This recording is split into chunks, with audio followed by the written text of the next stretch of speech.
আসসালামু আলাইকুম বন্ধুরা, স্বাগত আজকের ভিডিওতে আমরা খুবই গুরুত্বপূর্ণ একটি প্রশ্ন নিয়ে কথা বলবো। অনেকেই জানতে চান ডিশেপা ব্ল্যাক সিড অয়েল ক্যাপসুল খেলে কি মায়ের বুকের দুধ বাড়ে।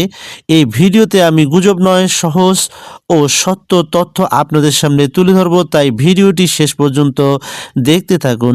ডিশেপা হলো একটি black seed oil soft capsule. এটি তৈরি করা হয়েছে কালো জিরার তেল দিয়ে। এটি একটি ইউনানি ফুড সাপ্লিমেন্ট এবং বাংলাদেশে এটি প্রস্তুত করেছে ড্রাগ ইন্টারন্যাশনাল ইউনানি লিমিটেড এবং প্রতিটা ক্যাপসুলের দাম হচ্ছে 8 টাকা করে এবং প্রতি পাতার দাম হচ্ছে 80 টাকা করে। কালো জিরার তেল বহুদিন ধরে মানুষ ব্যবহার করে আসতেছে। সাধারণত শরীরের দুর্বলতা, হজমের সমস্যা এবং শরীরের সাধারণ সাপোর্টের জন্য অনেকেই এটি ব্যবহার করে থাকেন। এখন আসি মূল প্রশ্নে, সেটি হচ্ছে ডিশেপা বা কালো জিরার তেল খেলে কি মায়ের বুকের দুধ বৃদ্ধি পায়? সোজা ও পরিষ্কার উত্তর হলো না।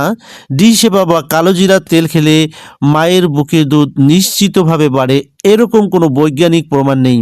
মায়ের বুকের দুধ তৈরি হয় মায়ের শরীরের বিশেষ কিছু হরমোনের মাধ্যমে। এই হরমোনগুলো হলো প্রোল্যাকটিন এবং অক্সিটোসিন।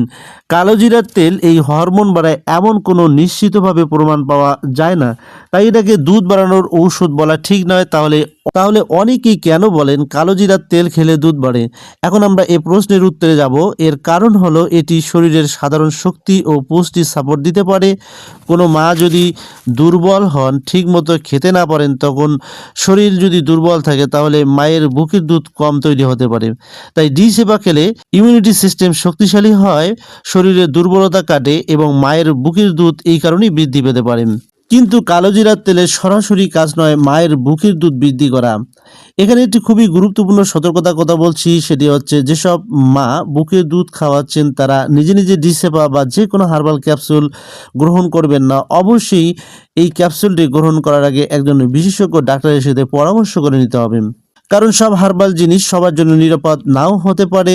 এতে বেবির পেটে গ্যাস, অস্বস্তি অথবা অ্যালার্জির সমস্যা হতে পারে। তাই স্তন্যদানকারী মায়েরা এ ধরনের কিছু খাওয়ার আগে অবশ্যই ডাক্তারের সাথে পরামর্শ করে নেবেন।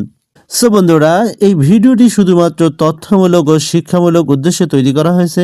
আমি কোনো রোগ নিরাময়ের দাবি করছি না। স্বাস্থ্য সংক্রান্ত যে কোনো সিদ্ধান্ত নেওয়ার আগে অবশ্যই ডাক্তারের পরামর্শ নেওয়াই নিরাপদ। সো বন্ধুরা, আশা করি আজকের এই ভিডিও থেকে বিষয়টি পরিষ্কারভাবে বুঝতে পেরেছেন। ভিডিওটি ভালো লাগলে লাইক দিন, কমেন্ট করে আপনার মতামত জানান এবং এমন আরও সচেতনতামূলক ভিডিও পেতে চ্যানেলটি সাবস্ক্রাইব করুন। ধন্যবাদ সবাইকে। আল্লাহ হাফেজ।